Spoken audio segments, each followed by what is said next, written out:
सगुना कोल्हाटीची पोर, बाप शिरपा आणि आई तानी. कोल्हाटीचा सून शिरपाला नाच गाणी आवडायची नाही. गावात रोजंदारीला कामाला जाऊन दोघांची भाजी भाकरीची सोय करायचा. 2 वेळच्या भाकरीत सुखी संसार बरा होतो दोघांचा. त्यातच त्यांच्या सुखी संसारात अजून भर पडली. तानूला दिवस गेले. 9 महिने 9 दिवस झाली आणि दोघांच्या संसाराच्या वेलीवर कळी उमलली. दोघांचा आनंद गगनात मावेना. आता तानू शेतावर जात नव्हती. सगुना रांगायला लागली. तसं कधीतरी भाकरी घेऊन जायची शिरप्याच्या. असं करत सगुना 5 वर्षाची झाली. तानू आता रोज शिरप्यासंग कामाला जायची. त्यातच पाटलांची नजर तानूवर पडली. तसं तो तिच्या जवळ जाण्याचा प्रयत्न करू लागला. तानू आपल्या संसारात मग्न होती. तिला पाटलाची चतुराई लक्षात आली नाही. आता शिरप्याच्या घरी काहीतरी काम काढून पाटलाचं येणं जाणं चालू झालं. आधीच्या कामाची उचल दे, सणवार आला की रोजंदारी सोडून जास्तीचे पैसे दे, असं बरेच दिवस चाललं. एक दिवस पाटील शिरप्याला म्हणालं, आज असं मोलमजुरी करून किती दिवस खाणार? जरा तुझ्या बायकोकडं आणि पोरीकडे बघ. चांगलं खायला नाही का नालायक न्यायला नाही? शिरप्या म्हणाला, खरं हाय मालक, पण दुसरं काय काम करू म्या?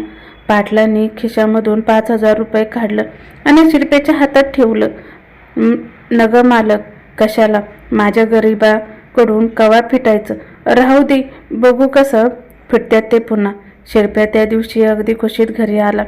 तानीच्या हातात 5,000 रुपये ठेवून तसं तानी म्हणाली, काय व एवढं पैसे कुणी दिलं? अगं मालकाने दिलं. आपली गरिबी बघून दे आली बघ त्यांसनी.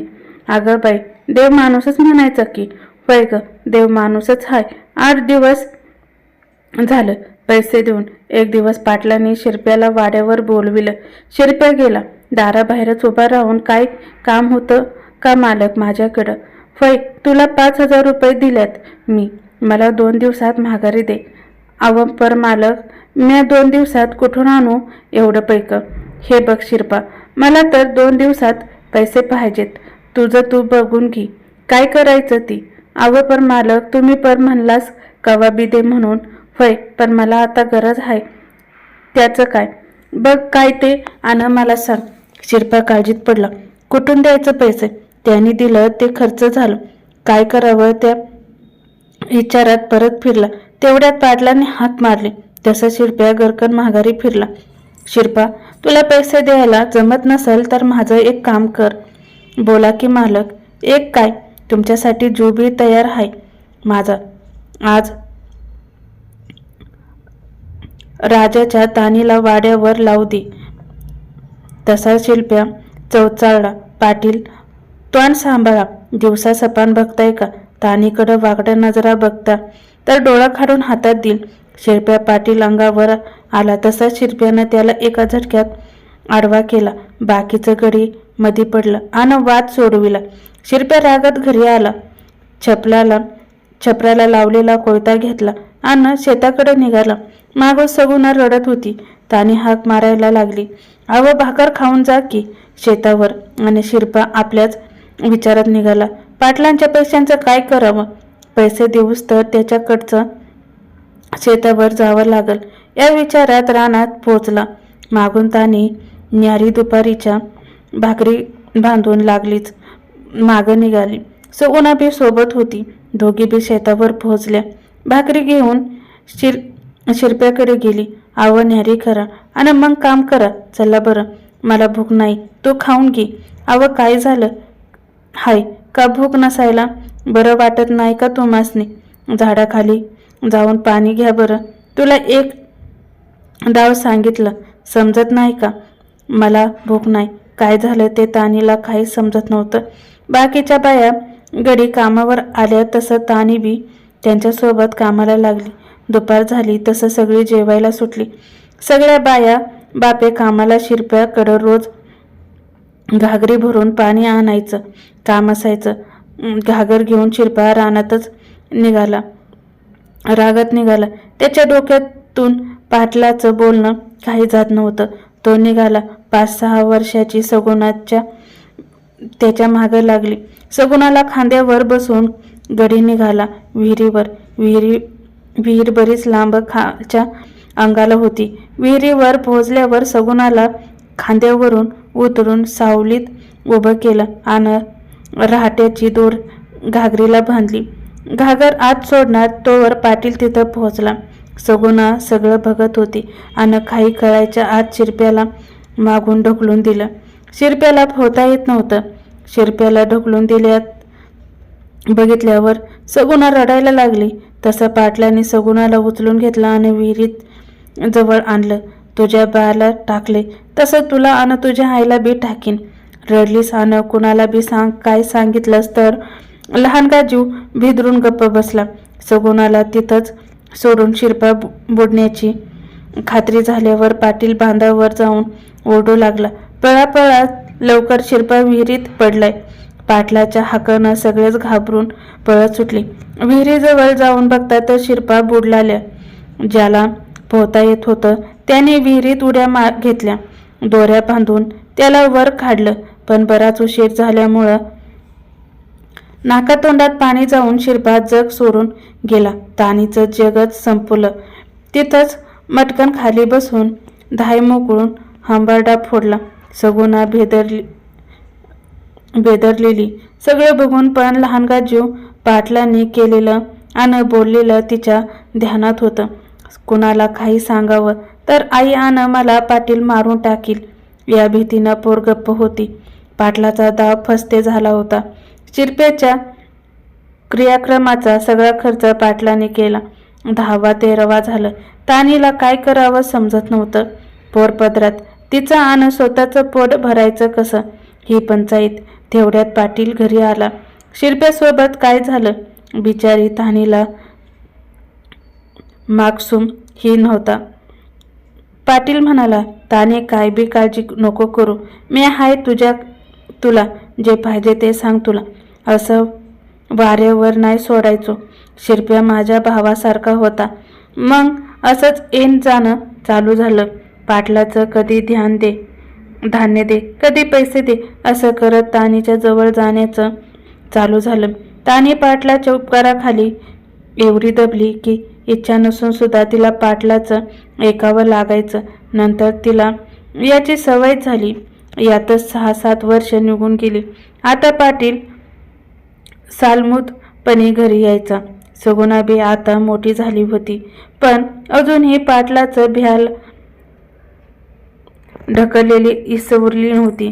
पण आई पुढं तिचं काहीच चालत नव्हतं. रोज संध्याकाळी ती दारात बसायची. लहान होती तेव्हा शिरप्या आला की तिला दारातूनच उचलून घ्यायचा. तेही तिला आठवायचं. 13-14 वर्षांची सगुणा आईसोबत शेतावर जायची. दुपारच्या जेवणाच्या वेळी नदीवर विहिरीवर पोरांसोबत पोहायचं आणि शिकली. कधी मनात आलं तर जात बी नस. आईसोबत एकुलती एक म्हणून तानी बी काही म्हणत नसायची. सगुणा नावाप्रमाणे सुंदर दिघणी होती. अगदी चवळीची शेण. हल्ली पाटलांचं येणं जरा जास्तच वाढलं होतं. सगुणाला त्याचा लय रागी, पण कुणाचा आसरा नाही म्हणून गप्प गुमानं बसायची. सगुणे, अगं हे सगुणे. आईच्या हाकानं सगुणा भानावर आली. काय ग आई, काय झालं? अगं काय म्हणून काय विचारतीस? तिने सांजला दारात उभी राहून जाऊ नको म्हणून किती वेळा सांगितलं, पर तुझी काय सवय जात नाही. आबळ भरून आले. परसदारात धुणं काढून आण, करड झापाखाली ठेव. होय म्हणून सगुणा परसदारी निघाली तर समोरून तो आला. तो म्हणजे पाटील. सगुणानं आईला हाक दिली. आई, तो आला बघ. तसं तानू सगुणाची आई पदराला हात पुसत बाहेर आली. या की मालक, बाहेर कमन उभे हायस? सगुणा रागात पाटलाकडे बघत राहिली. अगं तानी, तुझी लेक माझं दार आडून बसल्यावर कसं यायचं? असं म्हणत पाटील घरात शिरला. सगुणाला पाटील आल्याला चालायचं नाही, पण आईच्या धाकानं गप्प राहायची. त्याने तुझी लेक लय हुशार झाली ग म्हणतात. सगुणावर पाटलांनी नजर फिरवली. जाऊ द्या पालक, बारीक आहे अजून, समज नाही हिला. व्हय का? मग आम्ही देऊ उद्या पासून चरबी भरदूत म्हणजे होईल लवकर मोठी. सगुणाला याच्या बोलण्याची किन्नस यायची. एक दिवस ताने अथुनात पडली. लई तापन फणफणत होती. सगुणा आईचं डोसं दाबलं. 2 वाळका अंगावर टाकल्या पण कमी होईना. सगुणाला काही सुचना. घरात पैसा बी नाहीत. काय करावं समजना. तेवढ्यात तानी म्हणाली, सगुणे पाटलाकडं जाऊन पैसे घेऊन ये थोडं. म्या नाही जायचे त्याच्याकडं. लय वंगाळ हाय त्यो. अगं असं काय बी नाही. आपल्यासाठी तुझा बा गेल्यापासून किती केलंय. पर म्या नाही जायचे. अगं बा सारखी मी बी मरल आणि मग काय करशील तू. आईचं हे ऐकून आता सगुणाचा नाईलाज झाला. तिने सांज होत झाली होती. सगुणा निघाली पाटलाच्या शेतात. काम करणाऱ्या बाया भेटल्या सगुणाला. तीन विचारलं, पाटील मळ्यातच हाय का. गेलं वाड्यावर. त्यांनी सगुणाची विचारपूस केली आणि पाटील मळ्यात असल्याचं सांगितलं. तसं सगुणा शेताच्या वाटेवरती निघाली. लांबूनच पाटील दिसलं. सगुणेच्या अंगात राग संचारला. पण यायची अवस्था नजरेसमोर होती म्हणून गुमानं पाटलांजवळ गेली. आईनं पैसे मागितलेत. बरं वाटलं की कामावर येऊन फेडते म्हणली. पाटील म्हणाला, किती पाहिजे पैसे. मी बी काय विचारतोय तुला. अगं तू काय तर आमचीच. असं म्हणून सगुणाचा हात धरला. जवळपास कोणीच नव्हतं. जवळपास अंधार पडत आलेला. त्यानं हात धरला तसं सगुणा त्याचा हात झटकून पळून जाण्याचा प्रयत्न करू लागले. पण त्यानं तिला जोरात धरलं. सगुणा घाबरून घामाघूम झाली. पण पाटील सोडत नव्हता. सगुणाला काय करावं समजना. आरडाओरडा करू लागली पण काहीच उपयोग नव्हता. सगळे कामावरचे बायाबापे कवाच गेले होते. पाटलाने तिला खाली ढकलली तशी ती कोवळीच पोर. तो कसा तिला ऐकायचं. तिचं तोंड दाबून म्हणाला, अगं तुझ्या आई मंदी आता काय बी राहिलं नाही. उगाच तिला पोसून माझा पैसा खर्ची व्हायचं. आता तू हायस मला. तुला बी काय कमी पडू द्यायचं नाही बघ. सगुणाला बाचा चेहरा आठवू लागला. याच पाटलानं माझ्या बाला मारलं. माझ्या आईचं सुख हिरावून घेतलं आणि आता माझं वाटोळ. याला सोडायचं नाही. पाटलांनी सगुणाचा हात धरला. एक हात तिच्या तोंडावर दाबून धरला. पण सगुणा पोचताना श्वास रोखून धरायला शिकली होती. याचाच फायदा घेऊन तिनं श्वास रोखून धरला. हालचाल बंद केली. पाटलांनी तोंडावरचा हात काढला तर सगुणा शांत पडली होती. पाटील घाबरला. त्याला वाटलं लहान वयानं लहान पोरगी तोंड बंद करताना नाक बी बंद झालं का काय. झटापटीत त्यानं नाकाला हात लावला तर सगुणाचा श्वास चालू नव्हता. पाटलाला घाम फुटला. शिरप्याचा खून पचवला. पण हिचं काय. ह्या विचारात विहिरीकडं ध्यान गेलं. तसं त्यानं सगुणेला उचलली आणि विहिरीकडं नेली. कोणी आजूबाजूला नाही याची खात्री करून घेतली आणि सगुणेला विहिरीत टाकून दिलं. घाम पुसत माघारी फिरला. थोडं पुढं गेला असन तवर विहिरीतून जोरात काहीतरी पडल्याचा आवाज आला. सगुणा तर मेली. मग आवाज कसला म्हणून परत विहिरीजवळ गेला. कोणी बी दिसना. मग काय होतं असा विचार करत वाकून बघू लागला. तोवर मागून कोणीतरी जोरात धक्का दिला. काही समजण्याच्या आतच पाटील विहिरीत पडला. वाचवा वाचवा असा वरडाय लागला. विहिरीच्या काठावर अंधारच. कुणी असल्याचं दिसलं पण कळेना.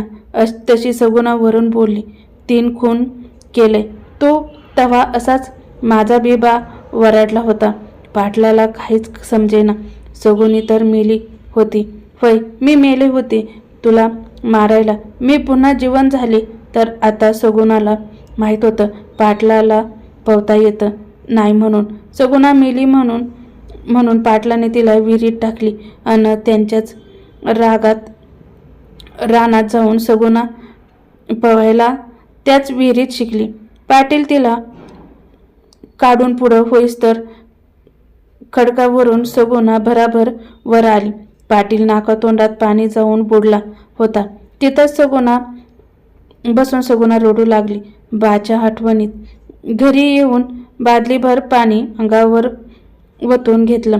तानून विचारलं, वेळ का झाला? अगं आज माझा सूडच फेडला. अगं सगुणा लेकीच्या कर्तव्यातून मोकळी झाली. थँक्स.